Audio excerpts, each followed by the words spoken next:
Hello दोस्त, नमस्ते, प्रणाम। मैं हूँ आपकी संगीत दुनिया 1984। आज आप लोगों के लिए बहुत ही प्यारा सा एक देवी पचरा गीत लेके आई हूँ। आशा करती हूँ कि यह देवी पचरा गीत बहुत पसंद आए, क्योंकि नवरात्र का महीना चल रहा है तो आप लोगों को बहुत अच्छा लगेगा। अब शुरू होने वाला है नवरात्र का महीना। मैं हूँ मंजू 205 और ये पचरा गीत सुनिए। आप लोग पसंद आएगी तो लाइक शेयर सब्सक्राइब जरूर कीजिएगा और फुल आवाज के साथ सुनिएगा, हमारा आप लोगों से रिक्वेस्ट है। खन खन बाजे घंटा गूंजे जाय, कारवा सजल आवे ना, माई पालकी सहरवा सजल आवे ना, माई पालकी सहरवा सजल आवे ना। खन खन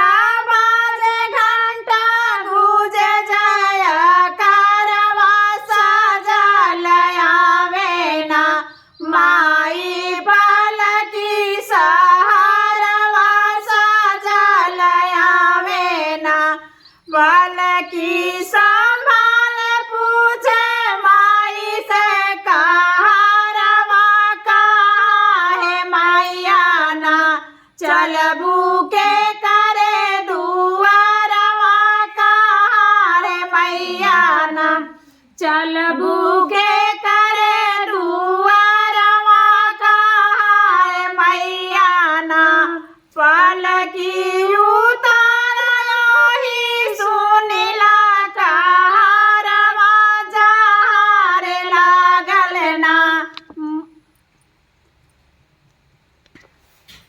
पलकी उतारही सुनिला, कहरवा जहार लागल ना, मोरा रोजदार बरवा जहार लागल ना, मोरा रोजदार बरवा जहार लागल ना।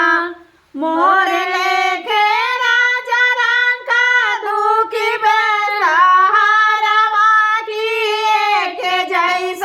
ना, करे माई के पुकारवा किए के जैसन ना, करे माई के पुकारवा किए के जैसन ना।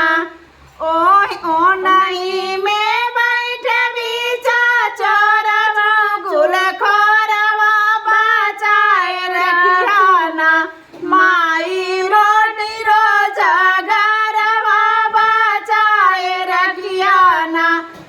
नहीं में बैठे बीचा चोर चुगुल खोरवा बचाए रखिया ना, माई रोटी रोजा गरवा बचाए रखिया ना।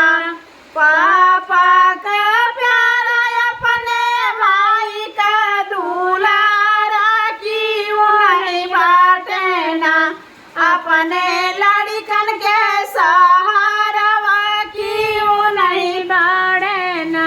अपने लड़कन का सहारवा क्यों नहीं बाटे ना। आप लोगों को यह गीत कैसी लगी, फिर मिलते हैं अगले नए वीडियो के साथ।